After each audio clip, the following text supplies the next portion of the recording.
నమస్తే, welcome to gossips garage. నేను Sunil. Just నెయ్యే కదా అనుకున్నారు, కానీ హోమంలో వేయకుండానే భగ్గుమంటోంది.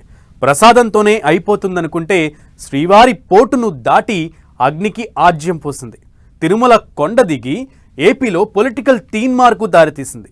లోకల్ వార్ కాస్త నేషనల్ ఇష్యూ అయిపోయింది.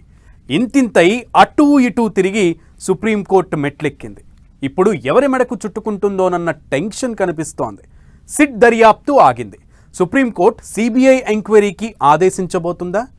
లడ్డూ లడాయి నెక్స్ట్ ఏ టర్న్ తీసుకోబోతోంది? ఖద్దరు షట్టుకు అంటిన నెయ్యి మరక తుడిచేసుకోవడం కష్టమేనా? తెగని పంచాయతీగా శ్రీవారి లడ్డూ ఇష్యూ. ఆగిన సిట్ దర్యాప్తు. నెక్స్ట్ ఏం జరగబోతోంది? సుప్రీం ఆర్డర్స్ తో కల్తీ గుట్టు వేయటం ఖాయమేనా? చిన్నగా మొదలై పెద్ద ఇష్యూ అయ్యింది. ఏపీకే పరిమితమనుకున్న ఇష్యూ యావత్ హిందూ లోకం రియాక్షన్ కు రీజన్ అయ్యింది. నేషనల్ టాపిక్ అయిన తిరుమల లడ్డూ వివాదం రోజు రోజుకు పెద్దదవుతోంది. బ్రహ్మాండ నాయకుడి ప్రసాదం చుట్టూ పొలిటికల్ రచ్చ జరుగుతోంది. ఇన్ని రోజులు లోకల్ వార్గా కొనసాగిన శ్రీవారి లడ్డూ వివాదం అత్యున్నత న్యాయస్థానం మెట్లెక్కడంతో ఇది ఇక ఎటువైపు టర్న్ తీసుకుంటుందన్న సస్పెన్స్ కొనసాగుతోంది. లడ్డూ ప్రసాదంలో కల్తీ అంశం సుప్రీంకోర్టుకు చేరడం, సిట్ విచారణ ఆగిపోవడంతో నెయ్యి ఇష్యూ మరింత పీక్ లెవెల్ కు చేరుకుంది. అయితే సిట్ విచారణ వద్దని కోర్టు పర్యవేక్షణలో దర్యాప్తు చేయించాలని టీటీడీ మాజీ చైర్మన్ వైవి సుబ్బారెడ్డి, బీజేపీ జాతీయ నేత సుబ్రహ్మణ్య స్వామితో పాటు మరో ఇద్దరు పిటిషన్లు వేశారు. వీటిపై విచారణ సందర్భంగా సుప్రీంకోర్టు ధర్మాసనం చేసిన కామెంట్స్ సంచలనంగా మారాయి. నెయ్యి కల్తీ అయినట్లు ఆధారాలు ఉన్నాయా అంటూ ప్రశ్నించడంతో పాటు దేవుణ్ణి రాజకీయాల్లోకి లాగొద్దంటూ అభిప్రాయపడటం చర్చనీయాంశంగా మారింది. కేంద్ర దర్యాప్తు సంస్థకు ఇస్తే మంచిదని సుప్రీంకోర్టు చేసిన వ్యాఖ్యలను బట్టి చూస్తే దర్యాప్తు సిబిఐ లేదా మరో కేంద్ర దర్యాప్తు సంస్థ చేతికి వెళ్లడం ఖాయంగా కనిపిస్తోంది. ఇప్పటికే సీఎం చంద్రబాబు నియమించిన ఐజీ స్థాయి అధికారితో మొత్తం 9 మంది సభ్యుల సిట్ బృందం కొంత సమాచారాన్ని సేకరించినట్టు తెలుస్తోంది. అయితే కేసు సుప్రీంకోర్టు పరిధిలో ఉండటంతో సిట్ దర్యాప్తును ఆపేసినట్లు ఏపీ డీజీపీ ప్రకటించారు. రికార్డులు పరిశీలించడంతో పాటు గత ప్రభుత్వ హయాంలో టీటీడీలో నెయ్యి కొనుగోలుకు సంబంధించి సిట్ బృందం అన్ని వివరాలు తీసుకుంది.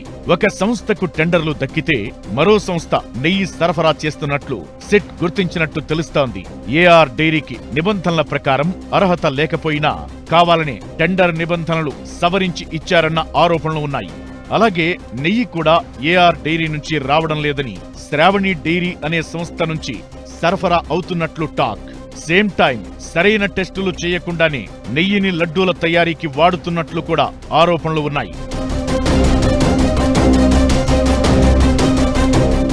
సిట్ దర్యాప్తు ఆగిపోవడం, సుప్రీంకోర్టు ఉన్నత స్థాయి ఎంక్వైరీకి ఆదేశిస్తే లడ్డూ వివాదం మరో టర్న్ తీసుకోబోతుందన్న చర్చ జరుగుతోంది. సిబిఐ దర్యాప్తు చేస్తే కూడా సిట్ టీం నుంచి ప్రాథమిక వివరాలను తీసుకుంటుంది. సిట్ ఒకవేళ ఎఫ్ఐఆర్ ఫైల్ చేస్తే అది సిబిఐకి బదిలీ చేయాల్సి ఉంటుంది. 2 రోజుల్లో సుప్రీంలో విచారణ ఉంది. ఒకవేళ కోర్టు ఆదేశాలతో సిబిఐ రంగంలోకి దిగితే లడ్డూ వివాదం మరో లెవెల్ కు చేరుకోనుంది. నెయ్యి సరఫరా టెండర్లు దక్కింది ఏ సంస్థకు?